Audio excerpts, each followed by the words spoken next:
खान दीवारी cup cup ते नेंदरे दीवारी कच पक। नाजरीन, ये एक पंजाबी कहावत है, लेकिन इन दिनों कश्मीर के हालात पर 101% फिट बैठती है। आपने कुछ दिन पहले देखा कि कश्मीर के अंदर एहतजाजी मुजाहरे हुए, मुतालबात मंजूर हो गए, 23 अरब रुपए का रिलीफ पैकेज मिला, बिजली की कीमतों में नुमायां कमी हुई, आटे की कीमत में नुमायां कमी हुई।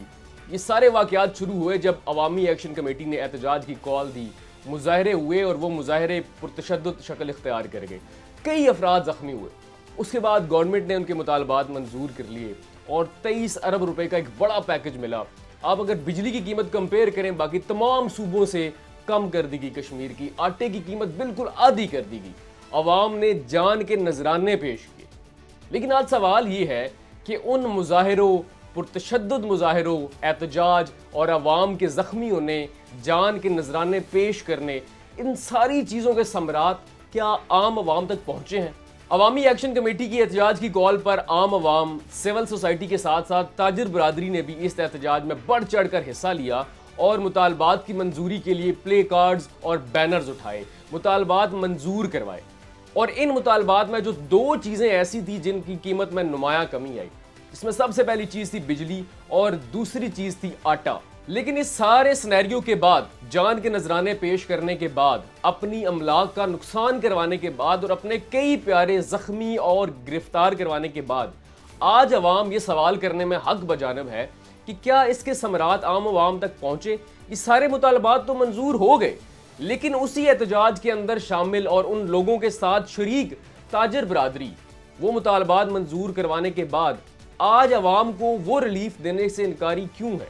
जब उन्होंने मुतालबात मंजूर करवा लिए, जब बिजली की कीमत कम होगी, आटे की कीमत कम होगी, बाकी सारी अजनास की कीमतें गवर्नमेंट की तरफ से कम होगी, तो उसी अवाम के साथ जो एहतजाज में शरीक थे ताजिर बरादरी, उन्होंने खुद उस सब पे कब्जा क्यों कर लिया? उन्होंने आम अवाम को वो रिलीफ क्यों नहीं दिया?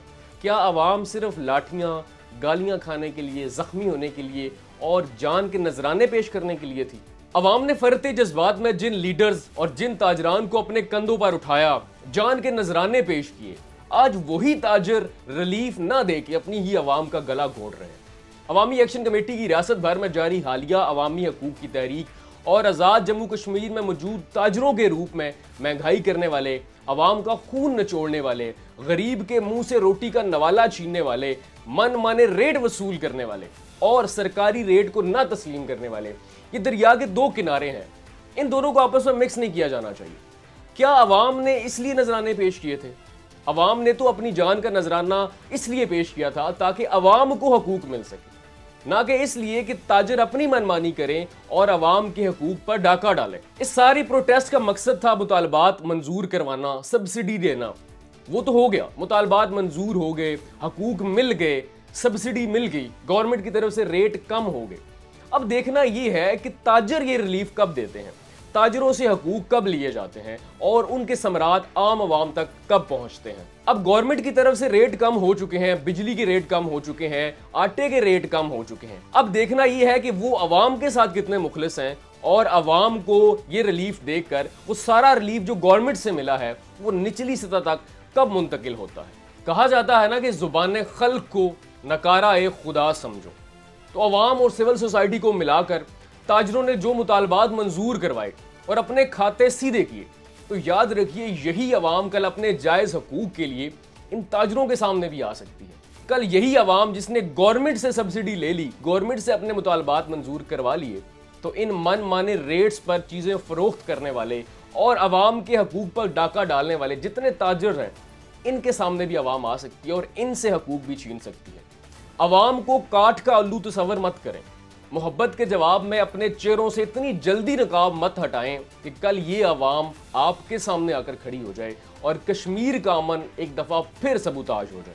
क्योंकि ये वही अवाम है जो ऑलरेडी अपनी क़यादत की डसी हुई है, महंगाई से पिसी हुई है। रही सही कसर आप पूरी मत करें।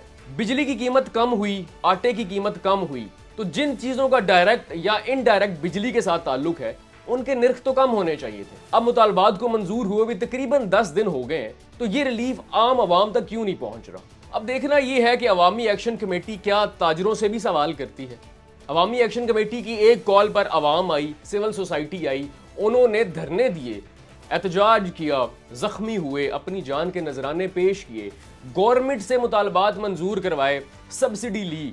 लेकिन अब देखना यह है कि वही अवामी एक्शन कमेटी क्या अब उन ताजरों से जो बिल्कुल उनके पास मौजूद हैं, उनके अपने शहरों के अंदर मौजूद है, क्या उनसे अब रिलीफ लेकर जो उन्हें गवर्नमेंट ने दिया है आम आवाम को देंगे? क्योंकि अवामी एक्शन कमेटी ने 27 तारीख को दोबारा एहतजाज की कॉल दी है। तो क्या ये एहतजाज इस दफा ताजरों के खिलाफ होने जा रहा है?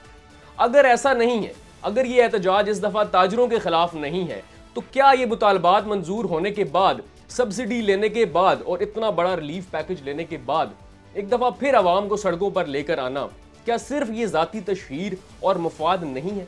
क्योंकि बज़ाहिर इसमें तो अब अवामी फायदा नजर नहीं आ रहा। अवामी फायदा तो इसमें है कि अगर जो गवर्नमेंट की तरफ से 23 अरब रुपए का पैकेज मिला, बिजली की कीमत कम हुई, आटे की कीमत कम हुई, उस रिलीफ को अब आम आवाम तक मुंतकिल किया जाए, जिस पे आपके ताजिर हजरात गासिब होकर बैठे हुए हैं। वही ताजिर हजरात जो कि मुतालबात की मंजूरी के लिए उसी अवाम के साथ बैठे हुए थे, उसी अवाम के साथ मिलकर उन्होंने मुतालबात की मंजूरी के लिए धरने दिए थे। लेकिन आज गवर्नमेंट से मिला सब्सिडी पैकेज, उस पे सिर्फ अपने खाते सीधे कर रहे हैं वही ताजर। तो अवामी एक्शन कमेटी अगर तो 27 तारीख को इसलिए एहतजाज की कॉल दे रही है, इसलिए अवाम को साथ लेके आ रही है कि आइए इस दफा ताजरों के खिलाफ निकलते हैं। वो जो हमने कॉल दी थी और गवर्नमेंट से सब्सिडी ली थी, आपके लिए रिलीफ पैकेज लिया था, उसके समरात अब आप तक पहुंचाने हैं उन ताजरों से छीन कर जो हमारे साथ शामिल थे, लेकिन आपके उस रिलीफ पैकेज पर गासिब बनकर बैठ गए हैं। तो फिर तो समझ आता है कि इसमें अवामी फायदा है। लेकिन अगर इसमें अवामी फायदा ऐसा नहीं है, अगर वो ताजरों के खिलाफ निकल नहीं रहे, तो उसमें कोई अवामी फायदा नहीं है। तो इस दफा 27 तारीख को एहतजाज की कॉल सिर्फ जाती तशहीर है, अपने मुफाद की तकमील है, या फिर दूसरी साइड ये देखना है कि क्या अवामी एक्शन कमेटी सियासत में बाकी सियासी लीडर्स को रिप्लेस करने का सोच रही है। इस दफा वो अमली सियासत में आना चाह रही है, क्योंकि मीडिया ने, सोशल मीडिया ने और आवाम ने उनको भरपूर साथ की यकीन दहानी करवाई थी और उन्होंने मुतालबात मंजूर करवा लिए थे। तो क्या अब उनको ये नजर आ गया कि एक दफा फिर हम कॉल देंगे और अपनी जो जाती तशहीर है या जो अपने मजमूम मकासद है, जो अपना मुफाद है, उसको हासिल करें? क्योंकि अब असल फायदा या असल टारगेट तो वो ताजर हैं जो कि अवाम के हकूक पर डाका डालकर बैठ चुके हैं। क्योंकि अगर रोजाना इस तरह की एहतजाज की कॉल दी जाएगी, अवाम सड़कों पर आएगी, तो आप ये सोचें वो जो दिहाड़ीदार मजदूर हैं उनकी मजदूरी का क्या होगा? वो या तो आपके साथ जबरदस्ती शामिल होने पे मजबूर हो जाएंगे, या आपकी वजह से जब रोड्स बंद होगी, कारोबार बंद हो जाएगा, तो उनकी दिहाड़ी भी बंद हो जाएगी। फिर दूसरा सबसे बड़ा जो एज है कश्मीर को, वो है टूरिज्म। अवाम ईद, त्यौहार, अपनी जितनी वेकेशंस होती हैं वो स्पेंड करना चाहती हैं कश्मीर के अंदर। तो रोजाना की बुनियाद पर जब वहां पे एहतजाज होगा, रोड बंद होगी, तो कश्मीर का टूरिज्म किस हद तक मुतासिर होगा? तीसरा जो सबसे बड़ी बात यह है वो है कश्मीर के अंदर सरमायाकारी। अब आप ये सोचें कि जब रोजाना की बुनियाद पर वहां पे एहतजाज होगा और पुरतशद्दद मुजाहरे होंगे, तो कौन कश्मीर के अंदर सरमायाकारी करेगा? अब असल टारगेट अवामी एक्शन कमेटी का या आवाम का ये होना चाहिए कि वो उन ताजरों से रिलीफ लें। या फिर कमेंट सेक्शन के अंदर जो कश्मीर के लोग मुझे देख रहे हैं, उन्होंने मुझे लाजमी बताना है कि मुतालबात मंजूर होने के बाद वहां पे आम आवाम को, सिर्फ कागजों की हद तक नहीं, सिर्फ सोशल मीडिया की हद तक नहीं, आम आवाम को कितना रिलीफ मिला है। अगर ऐसा नहीं है तो अवामी एक्शन का जो भी अब नेक्स्ट कॉल आ रही है, तो आपने उनसे सवाल लाजमी करना है कि इस दफ़ा आप एहतजाज किस लिए कर रहे हैं, आपका एजेंडा क्या है, और आप उन ताजरों के खिलाफ कब निकलने वाले हैं जिन्होंने हमारे हकूक गसब किए। क्योंकि कश्मीरी बड़े अमन पसंद लोग हैं, वो अमन चाहते हैं, हक लेना जानते हैं, और अगर इस तरह कोई उनके हकूक को गसब करेगा, हकूक सल्ब करेगा, तो वो उनसे भी हकूक लाजमी लेंगे। तो जितने लोग कश्मीर से देख रहे हैं, जितने अवामी एक्शन कमेटी वाले देख रहे हैं, या जितने ताजर हजरात देख रहे हैं, उनसे मेरा सवाल सिर्फ इतना सारा है कि इस दफ़ा एहतजाज आप किस लिए कर रहे हैं, एहतजाज का एजेंडा क्या है, मकसद क्या है, और ताजरों के खिलाफ कब निकल रहे हैं। और जो आम आवाम देख रही है, उनको मैं सिर्फ इतना कहना चाहता हूँ कि आधा नहीं, पूरा सोचिए।